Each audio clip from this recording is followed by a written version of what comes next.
Hello everyone, आज हम electromagnetic induction का नेक्स्ट टॉपिक देखेंगे, that is self inductance.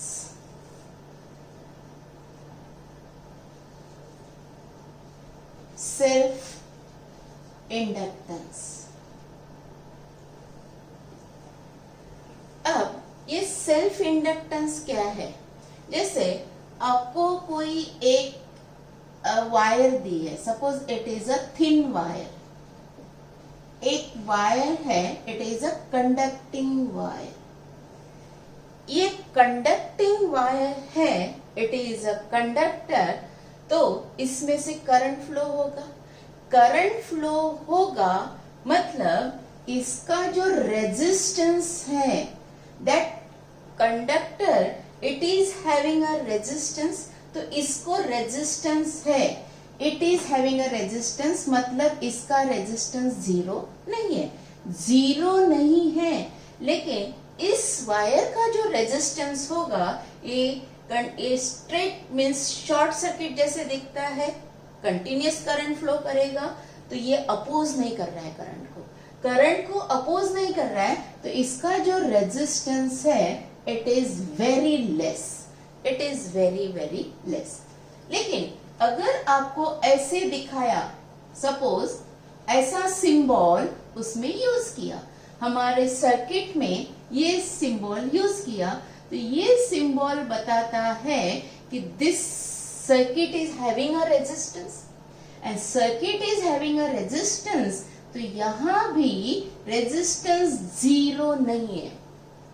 Resistance zero नहीं है, लेकिन ये रेजिस्टेंस कम भी हो सकता है, ज्यादा भी हो सकता है, बहुत ज्यादा भी हो सकता है, लेकिन बहुत कम नहीं होगा। जितना ये वायर का रेजिस्टेंस है, स्ट्रेट वायर कंडक्टिंग वायर का रेजिस्टेंस है, वो तो बहुत ही कम है। लेकिन ये ऐसा दिखाया तो इसका कुछ तो रेजिस्टेंस होगा, सो it will have resistance, so it has resistance. इसको रेजिस्टेंस है, उसकी वैल्यू दी रहेगी।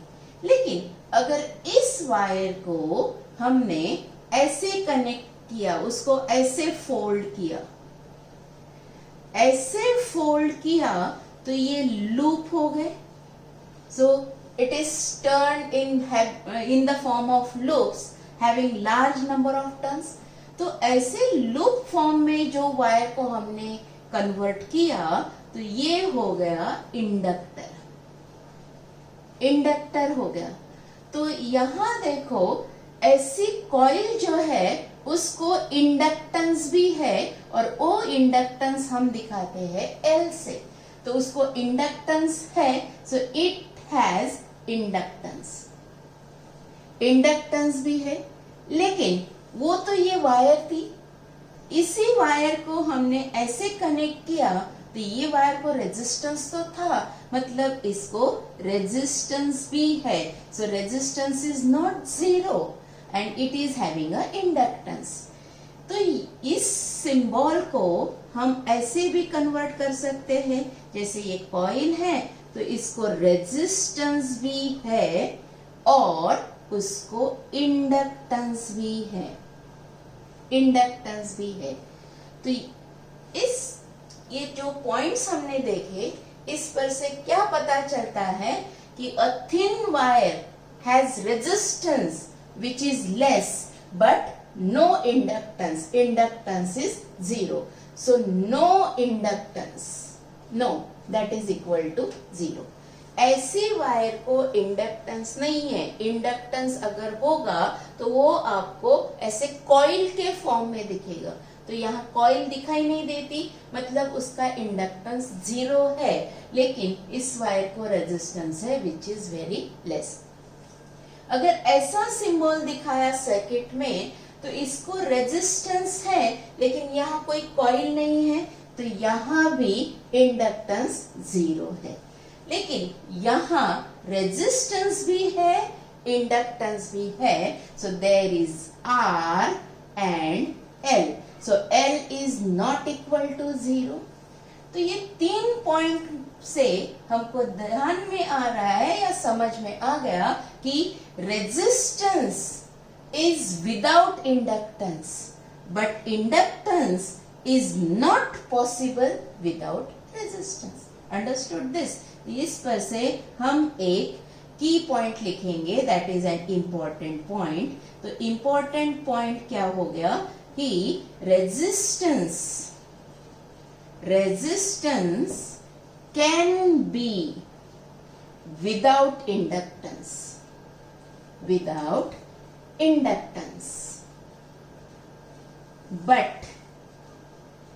but inductance cannot be without resistance. So this is about inductance. ये इंडक्टेंस, तो ये जो सिंबल है हम उसको इंडक्टर बोलते हैं और उसकी जो कैरेक्टरिस्टिक है उसको हम इंडक्टेंस बोलते हैं। तो ये inductance cannot be without resistance और inductor cannot be without resistor. So this is the important point. अब ये सेल्फ इंडक्टेंस क्या है? अब हम यहाँ इंडक्टर लेके उससे रिलेटेड डिस्कस करेंगे। So now see, you note down all these points. This is most important.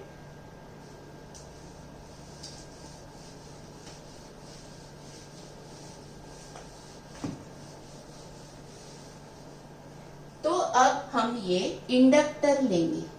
This is a single inductor.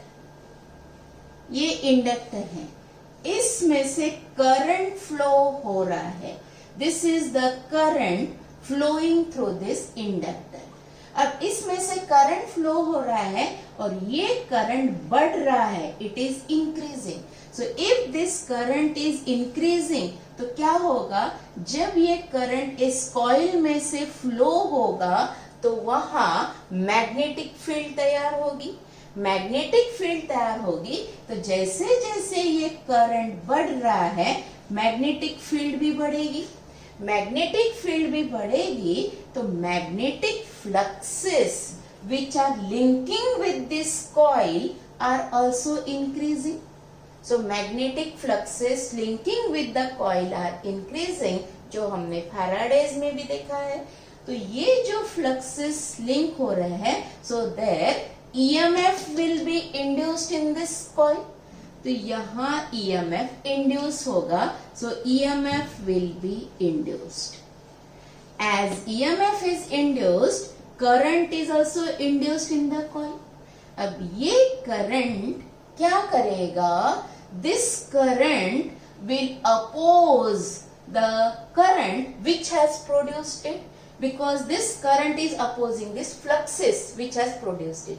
लेकिन ये fluxes कैसे तैयार हुए? एक करंट के कारण। Means the induced current in the coil opposes the current which has produced it. तो ये उसको अपोज करेगा तो इसमें से जो करंट की डायरेक्शन होगी वो इसके एग्जैक्टली अपोजिट होगी। So the current through this inductor, that is I, ये इंड्यूस्ड करंट जो है it will flow in opposite direction of this original current. इसके opposite direction में होगा। तो यहाँ करंट इंड्यूस हो रहा है।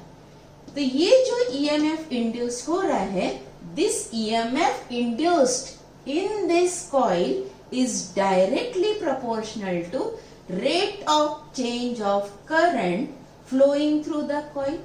ये जो करंट फ्लो हो रहा है ये बढ़ रहा है, इसीलिए फ्लक्सेस चेंज हो रहे हैं, तो EMF इंड्यूस हुआ।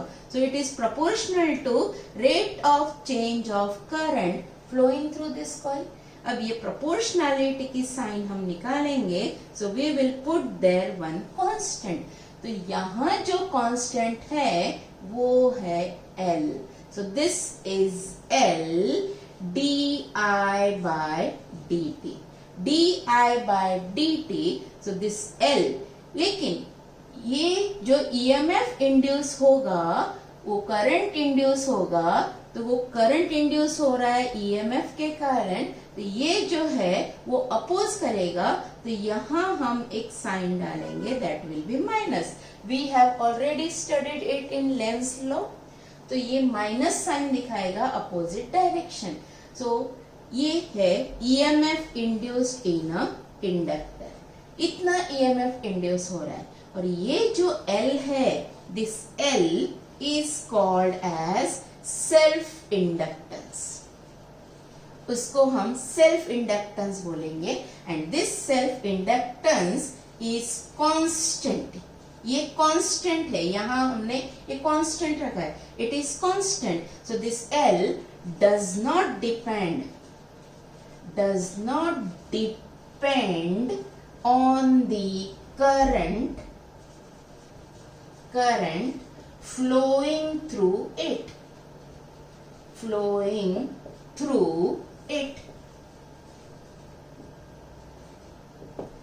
तो यहाँ देखो, इस कॉइल ये करंट फ्लो हो रहा है, तो इसमें ईएमएफ इंड्यूस हुआ.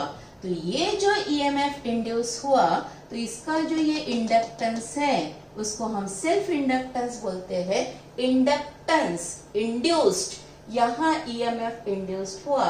तो what does self inductance means? EMF induced in a coil due to the current, change in current in the same coil. उसी कॉइल में से करंट चेंज हो रहा है, तो उसी कॉइल में ईएमएफ इंड्यूस्ड हो गया. तो self inductance means EMF induced in a coil due to change in current in the same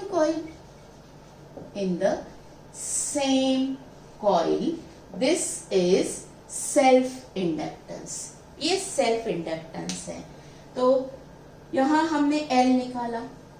अब ये जो हमने इक्वेशन लिखा, ये इक्वेशन हम उसका, अगर हमको करंट चेंज दिखाया from suppose 1 ampere to 10 ampere or 5 ampere to 15 ampere, ऐसे रेंज दिखाइए, and this change is taking in a particular time. तो यहाँ हम दो टाइप्स के EMF निकाल सकते हैं. Average EMF induced, average EMF, it is given as E equal to minus L del by upon del t. And instantaneous, अगर particular instant पे पूछा, at 2 seconds exactly एक particular instant पे पूछा, so it will be instantaneous EMF. And instantaneous EMF induced in this inductor is given as minus L di by dt. This is the equation. Suppose, for example, हमें दिया है, if current in inductor of 4 millihenry changes from 1 ampere to 11 ampere in 4 milliseconds. Find EMF induced.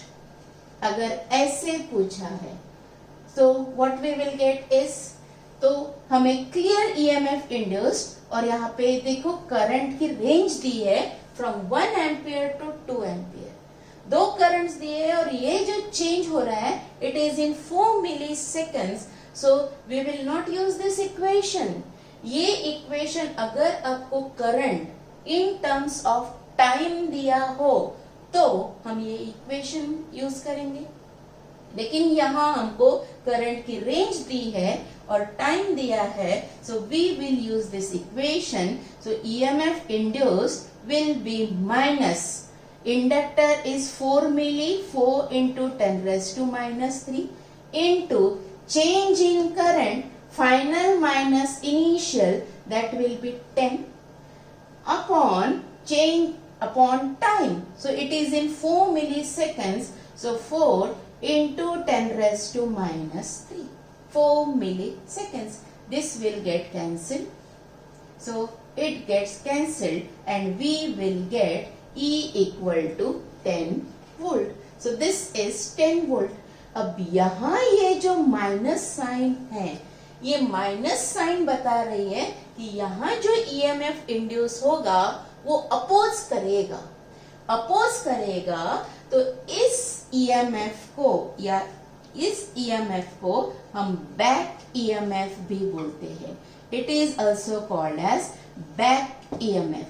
Back EMF means it opposes the change in current which has produced it. वो उसको oppose करेगा. So this is back EMF. Similarly, अगर आपको एक next example दिया,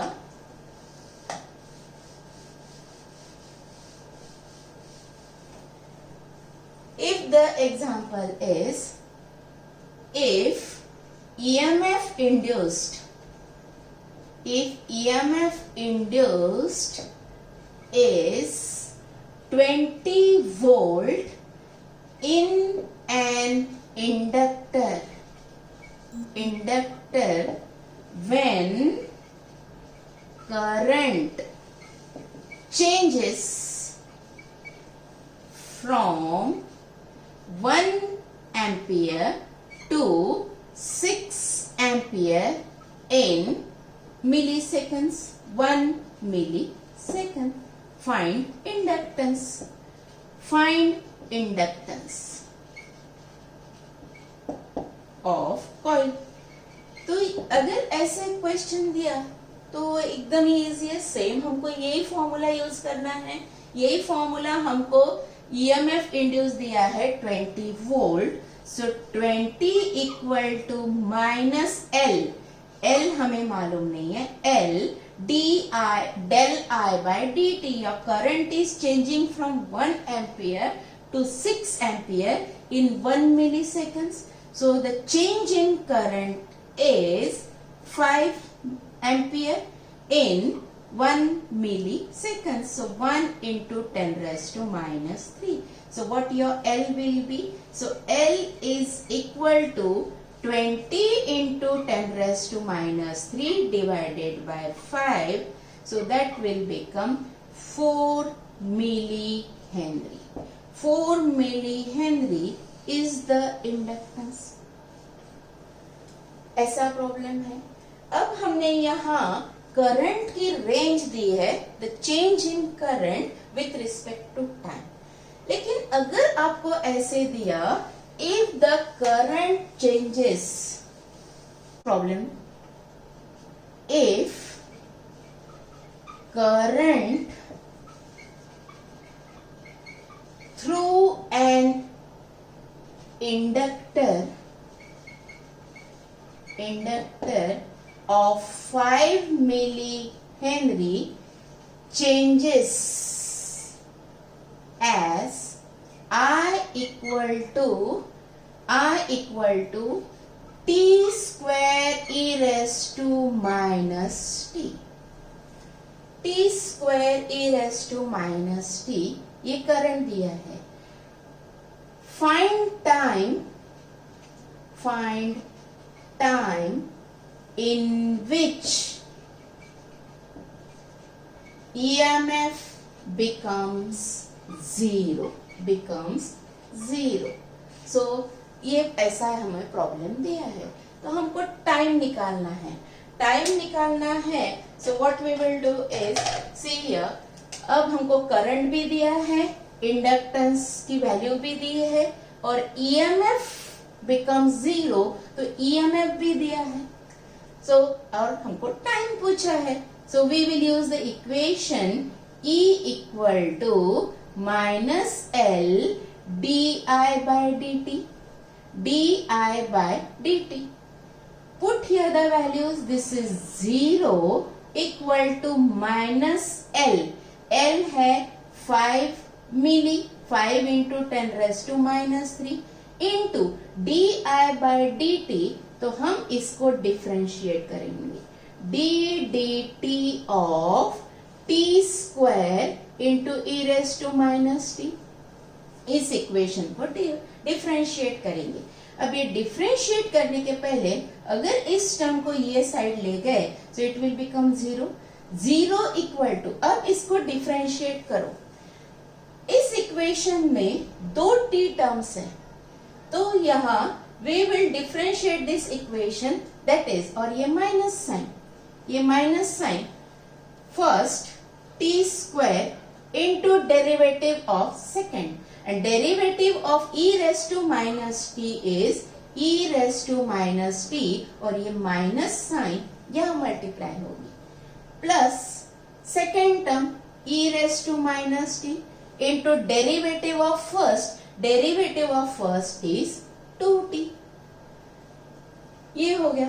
अब ये minus sign हम अंदर मल्टीप्लाई करेंगे ब्रैकेट के अंदर, तो ये हो गया t square e raise to minus t minus 2t e raise to minus t.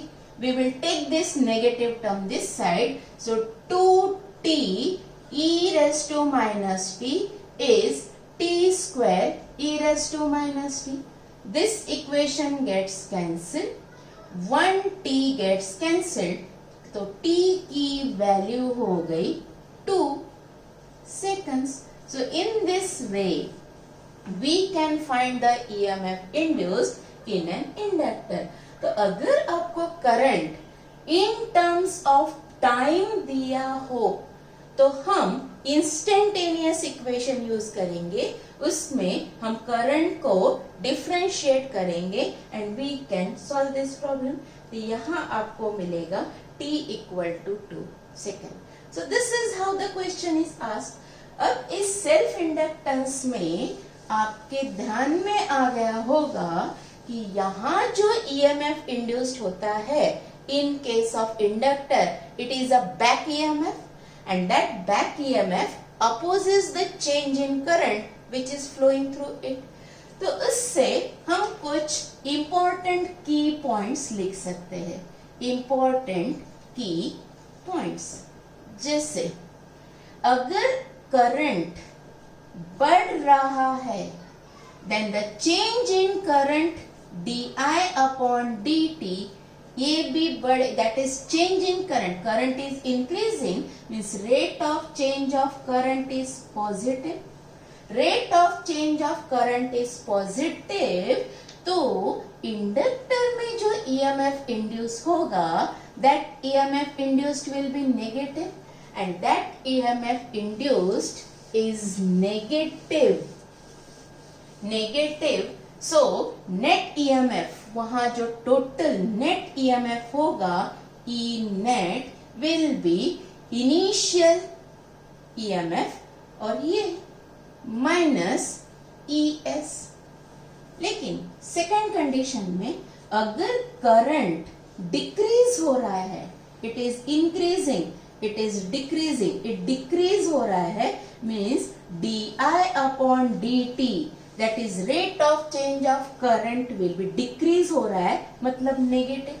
Negative है तो जो EMF इंड्यूस होगा that will be positive, and positive है so net EMF across the inductor will be E minus E plus this EL. यहाँ हम ये inductor के across का EMF है, so it will be EL. So net EMF will be E plus EL.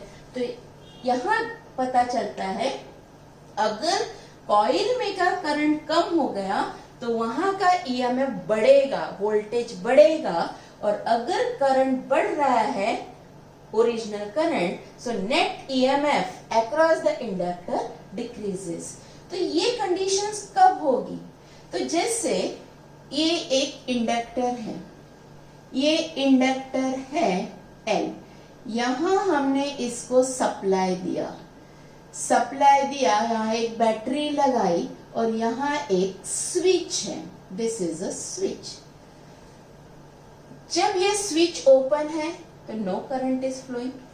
जैसे हमने ये स्विच को क्लोज किया, जैसे ही क्लोज किया सडनली इसमें से करंट फ्लो होगा, सडनली करंट फ्लो होगा, so the change in current will be positive, so net EMF will be E minus EL. So when, next point, when switch is closed suddenly, so current increases, current बढ़ेगा, so EMF induced across the inductor will be negative, that will be back EMF, और ये back EMF उसको oppose करता है to the flow of current which it opposes, तो ये उसको oppose करेगा।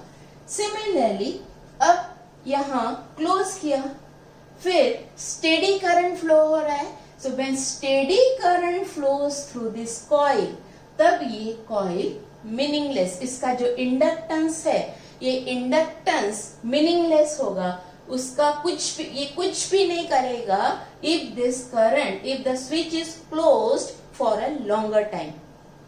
तो बहुत देर तक अगर हम ये स्विच क्लोज रखेंगे तो ये स्टेडी स्टेट आ गई, और स्टेडी स्टेट आ गई, so in steady state the nature of this inductor is meaningless.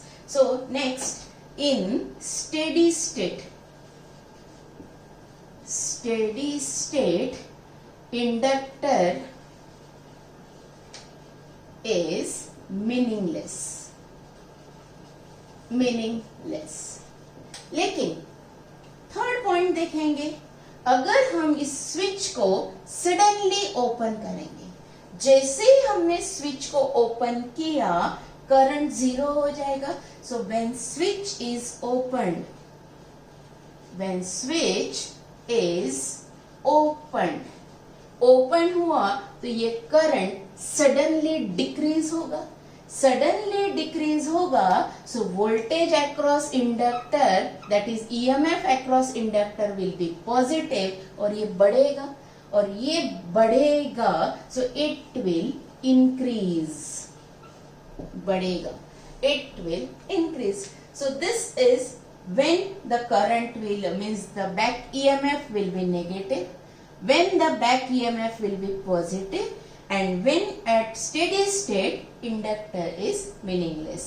so यहाँ सिर्फ meaningless है, मतलब उसकी वैल्यू जीरो है, वो एक सिंपल रेजिस्टेंस की तरह काम करेगा, meaningless है मतलब उसकी वैल्यू जीरो होगी। so this is how। अगर अब इससे रिलेटेड हम देखेंगे, जैसे यहाँ एक इंडक्टर दिया है, यहाँ आपको एक इंडक्टर दिया है और यहाँ एक बल्ब कनेक्ट किया, दिस इज अ बल्ब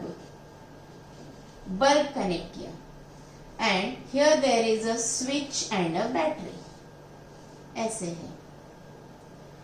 तो हमको ये देखना पड़ेगा, we will tell ये बल्ब कब ग्लो होगा, when the bulb will be bright। so when bulb will glow bright,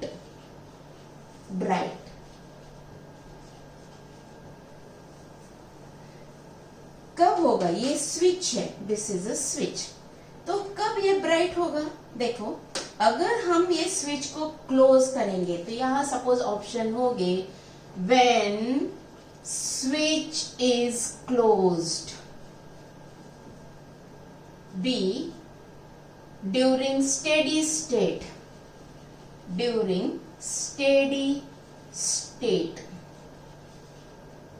and C when switch is broken like this। ऐसे कुछ हमको ऑप्शंस दिए हैं। अब देखो, अगर स्विच क्लोज करेंगे, स्विच क्लोज किया तो यहाँ का जो ईएमएफ है वो नेगेटिव होगा, मतलब total voltage will be decrease. Total voltage अगर डिक्रीज हो गया तो वोल्टेज कम हो गया तो कम करंट फ्लो होगा, मतलब ये बल्ब का जो ब्राइटनेस है उसका ब्राइटनेस इतना ज्यादा नहीं रहेगा, वो डिम रहेगा। लेकिन जैसे ही हम स्विच को ओपन करेंगे, स्विच को ओपन किया तो करंट कम हो जाएगा, मतलब वहां का वोल्टेज बढ़ेगा। So net EMF across the inductor will increase. तो यहाँ का वोल्टेज बढ़ रहा है, so as the voltage is increasing, so the brightness of this bulb will also increase. So brightness will increase when switch is broken. This will be the option. ऐसे type का question आ सकता है। Similarly,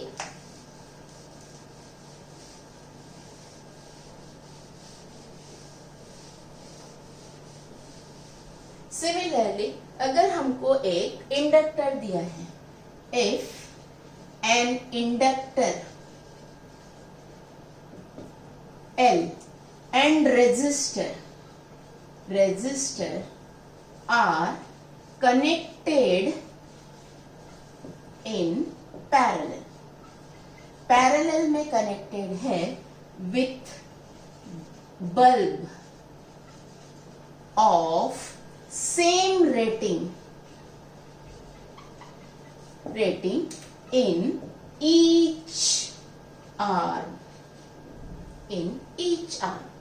अब देखो यहां ऐसे दिया है, तो which bulb will glow first when switch is closed? First, which bulb will glow when switch is closed?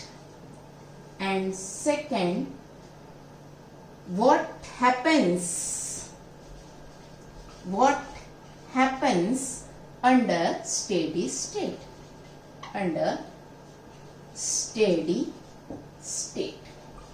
ऐसे जैसे दो क्वेश्चंस पूछे गए, देखो एंड इफ, और यहाँ पे एक हिंट दिए है, resistance of inductor coil is same as external resistance, ऐसे हमको दिया है। तो देखो यहाँ क्या होगा, जैसे ये एक इंडक्टर है और यहाँ एक बल्ब लगाया, दूसरा ये रेजिस्टेंस है और उसके साथ भी एक बल्ब है, ये दूसरा बल्ब है। They are connected in parallel and a switch is there, here is a battery, switch is there.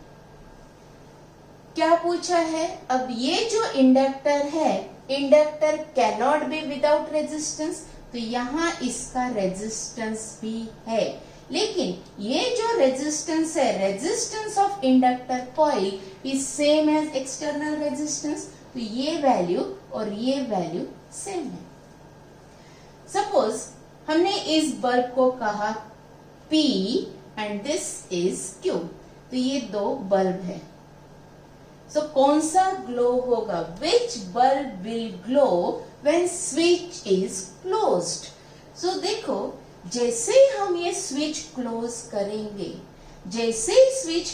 करेंगे, maximum current will flow, current will increase, तो ये जो इंडक्टर है यहाँ जो ईएमएफ इंड्यूस होगा दैट इज बैक ईएमएफ, और वो जो बैक ईएमएफ है इस करंट को अपोज करेगा।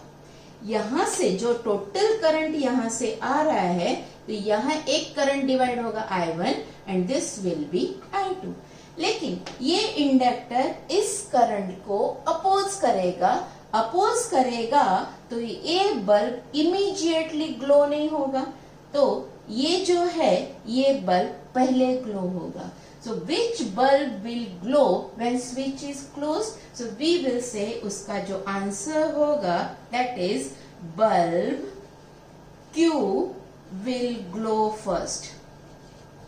Will glow first. पहले बल्ब Q ग्लो होगा और फिर थोड़ी देर के बाद स्टेडी जब हो जाएगा करंट तब P ग्लो होगा.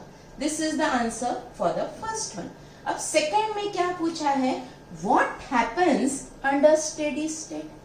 जैसी ही steady state condition आएगी, the function of this inductor will be meaningless.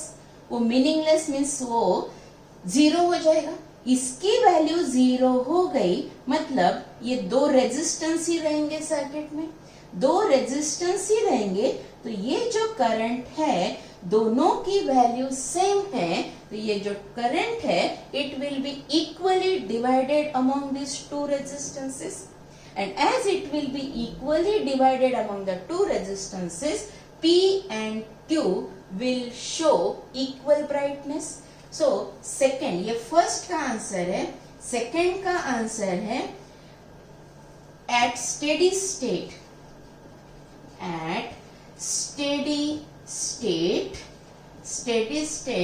L will be equal to 0. So current due to back EMF that is under steady state its value is 0. Its value is 0. So current is equally divided. It is equally divided and both the bulbs will glow equally. So they will have equal brightness से glow होगा. So this is all about self inductance. So self inductance, it is of a single coil. EMF induced in a coil due to change in current in the same coil is self inductance. Similarly, अब हमने जो coil का देखा तो solenoid, you have studied solenoid in 10th also, in 11th also. तो ये जो solenoid है तो अब हम देखेंगे self inductance of solenoid.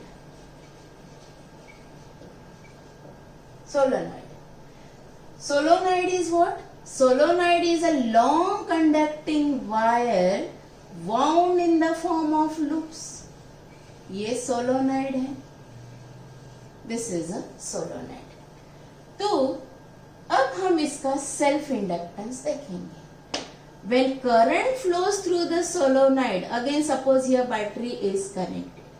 When current flows through the solenoid, again here EMF induced will be induced in this solenoid. तो यहाँ EMF induced होगा, so the fluxes will link with this coil. Fluxes linking with that coil. Here the fluxes linking with this coil is given as NBA. NBA. N is number of turns of this coil. B is magnetic field induced due to this current flowing through the coil. And A is area of cross section. So this A is area of cross section of coil. B is magnetic field induced. It is magnetic field induced in the coil.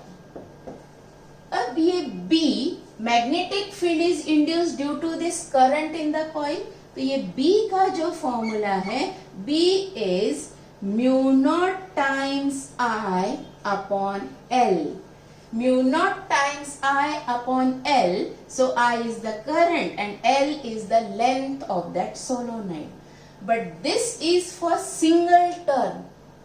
But this is having n number of turns, so it will become n times mu naught I upon L. So this is B. यहाँ से हम phi निकालेंगे. So the flux linking with this coil is given as n into n mu naught I upon L into A. So you will get mu naught n square I A upon L. This is magnetic flux. This is magnetic flux linking with the solenoid. But जो flux का formula है, the magnetic fluxes, इसके पहले भी हमने देखा अगर current बढ़ेगा तो मैग्नेटिक फील्ड इंड्यूस होगी, it will be also increasing. Magnetic field induce होगी, so the magnetic fluxes linking with the coil are also increasing. ये हमने पहले भी देखा है. तो यहाँ देखो, this flux is directly proportional to I. So here, but this flux is directly proportional to the current flowing through it.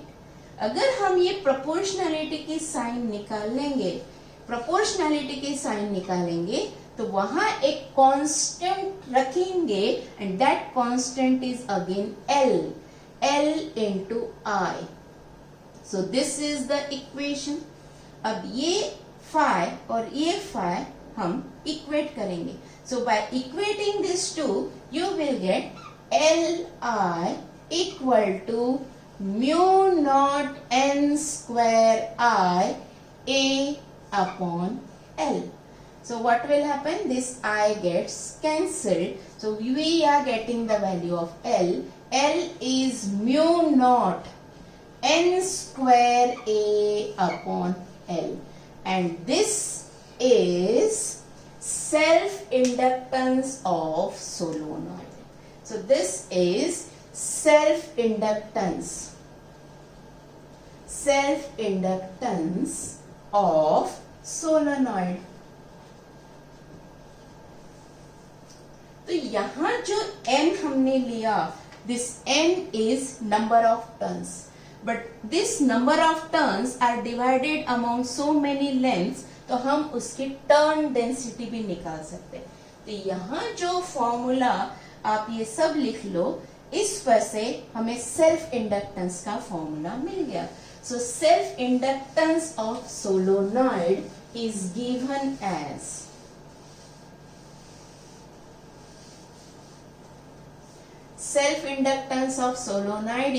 As L equal to mu naught n square A upon L. लेकिन हमको number of turns नहीं दिए हैं, turn density दिए हैं. सो turn density means number of turns per unit length. Number of turns per unit length, तो ये हम turn density is denoted by suppose small n. So small n is n upon L.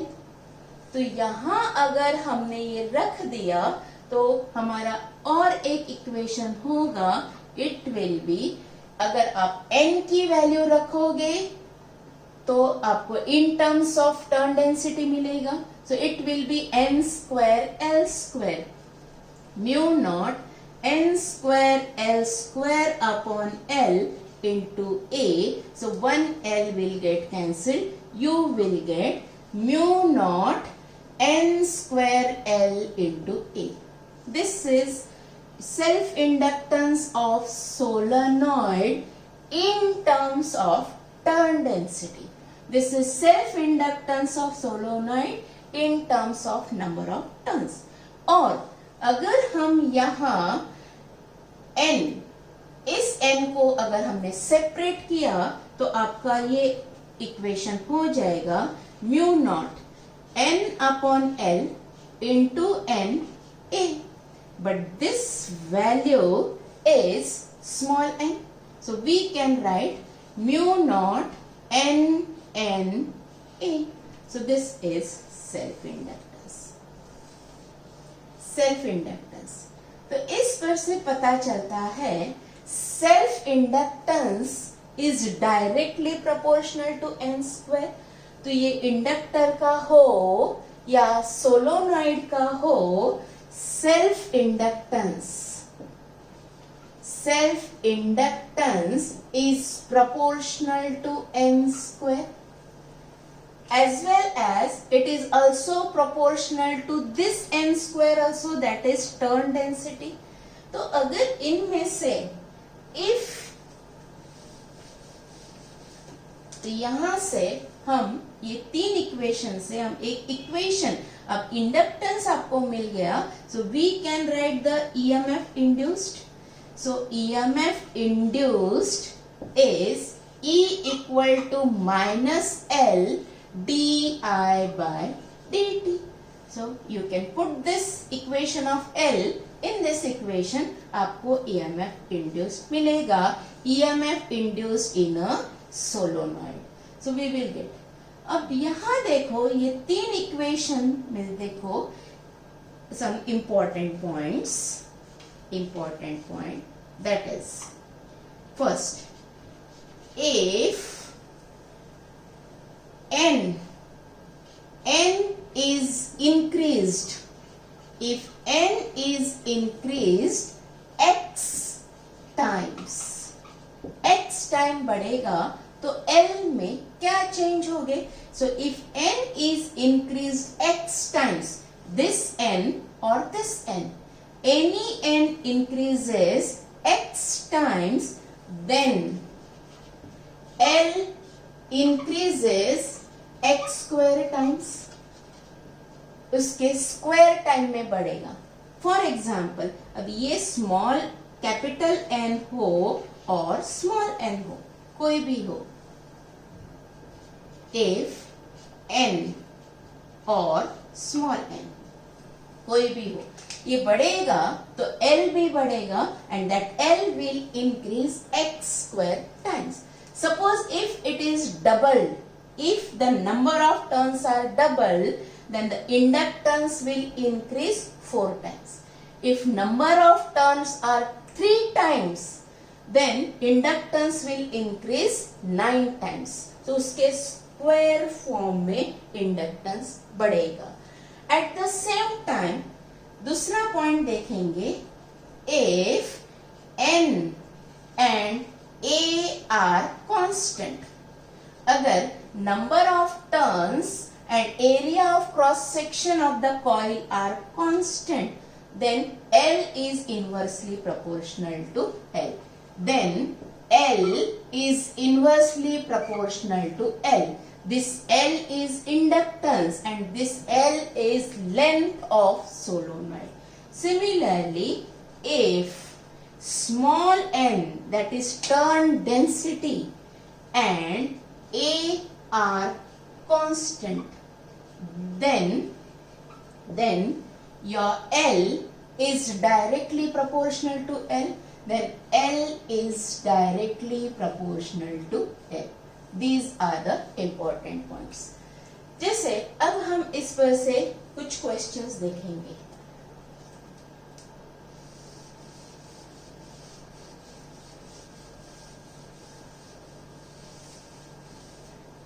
जैसे अगर हमको दिया self inductance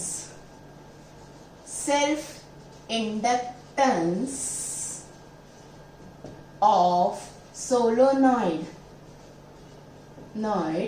is 5 millihenry, ये दिया है. If turn density and area of cross section is constant, then what is new inductance? What is new inductance if length is doubled?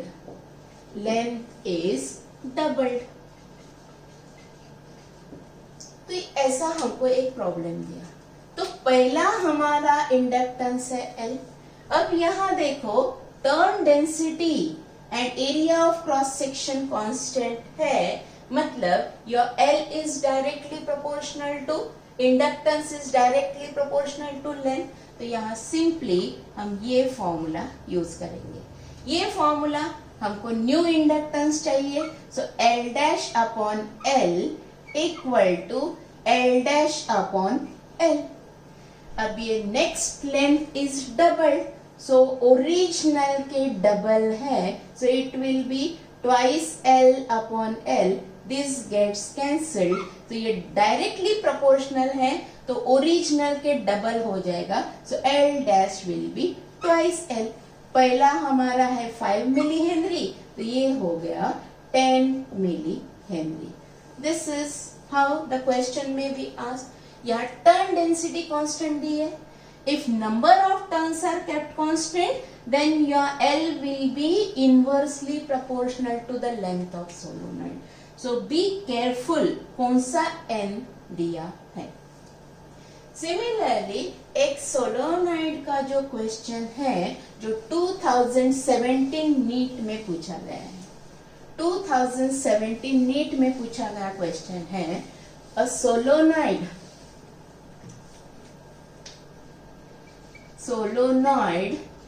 of diameter, उसका diameter दिया है 0.1 मीटर। डायमीटर दिया है 0.1 metre, having 2 into 10 raised to 4 turns per metre, ये दिया है। another coil of radius 0.01 meter is placed in it coaxially. Another coil of radius 0.01 meter is placed in it coaxially and current changes and current decreases or increases from 0 ampere to 4 ampere in 0.05 seconds. This is given to you. If resistance of coil is 10 pi square, if it is given 10 pi square ohm, find charge induced.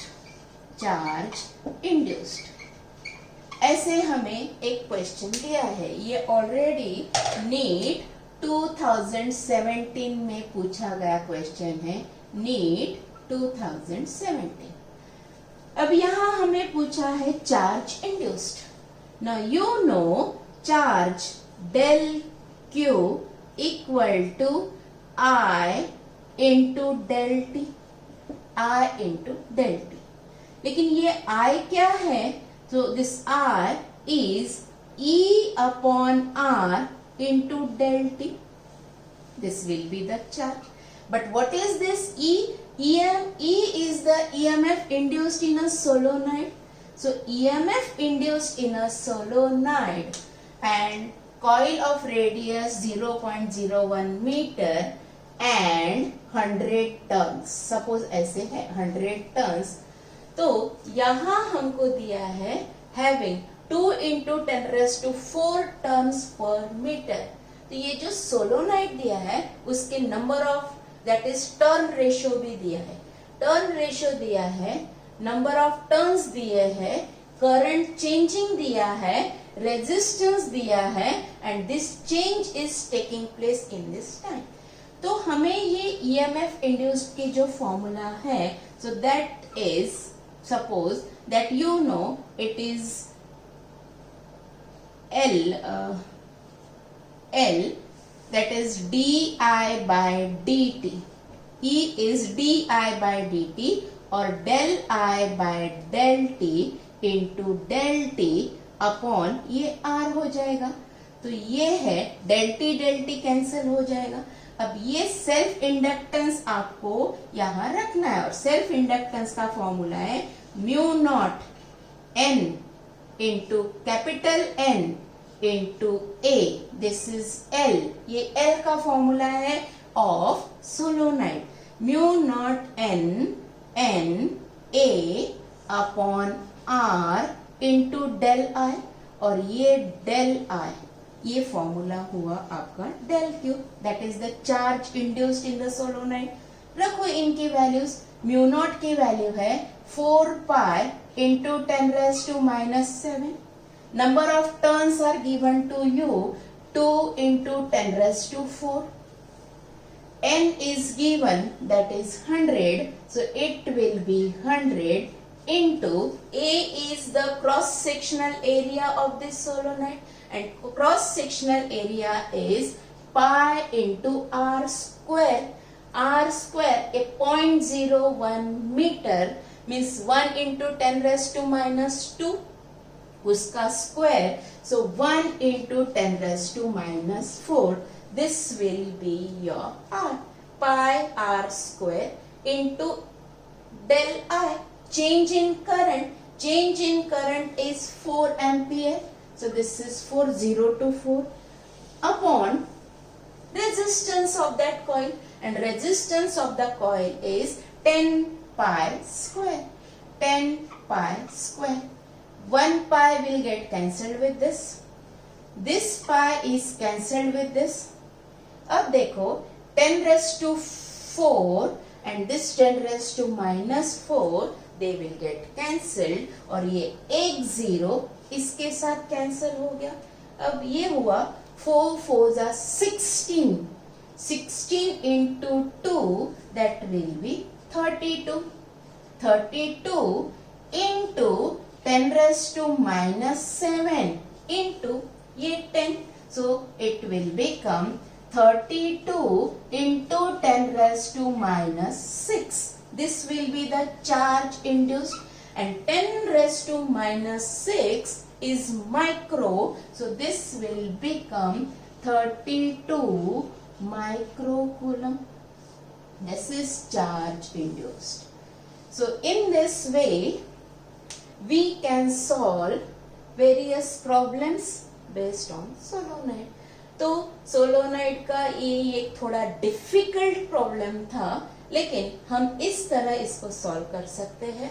तो solenoid हो या self inductance of inductor हो, inductor दिया है तो उसमें basically हमको EMF induce that is -L di by dt ये फॉर्मूला ध्यान में रखना है.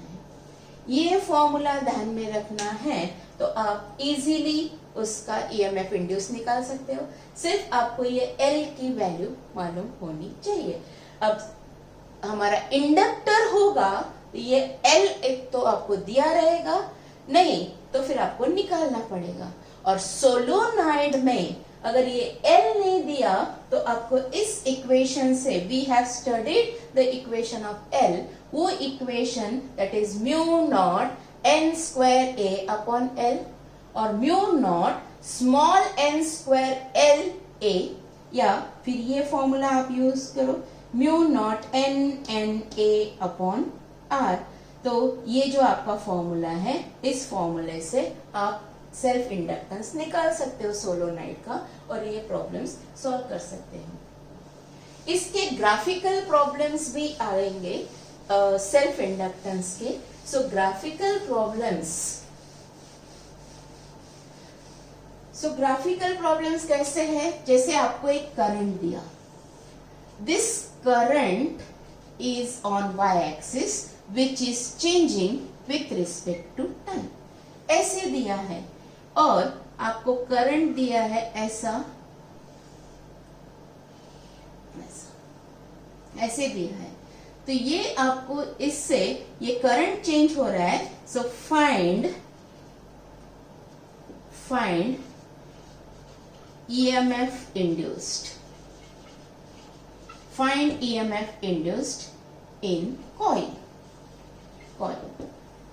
हम तो यहाँ EMF इंड्यूस होगा, EMF इंड्यूस होगा विथ रिस्पेक्ट टू टाइम।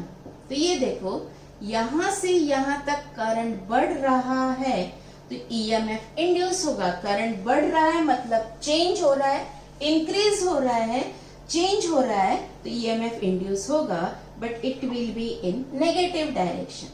तो ये ऐसे होगा और यहां से यहां तक ये करंट कांस्टेंट है, current is constant, so no EMF is induced. यहां तक कुछ भी करंट इंड्यूस नहीं होगा। यहां करंट कम हो रहा है, decreasing means negative, so EMF induced will B positive.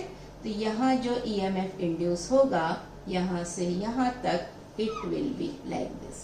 So this will be the graph of induced EMF। Same way अगर यहाँ करंट की जगह अगर आपको फ्लक्स भी दिया है, if the fluxes are changing in this form, fluxes are changing in this form, find EMF induced. EMF induced वहाँ हम Faraday's law, and Faraday's law is E proportional to d phi by dt. Same आएगा। Self inductance का हो, अगर current change हो रहा है तो EMF कितना इंड्यूस होगा, यही फॉर्मूला रहेगा। If the fluxes are changing in this form, the EMF induced will be like this. ऐसे ही EMF induced होगा। अगर हमको और एक ग्राफ दिया है, जैसे if your current is changing in this way,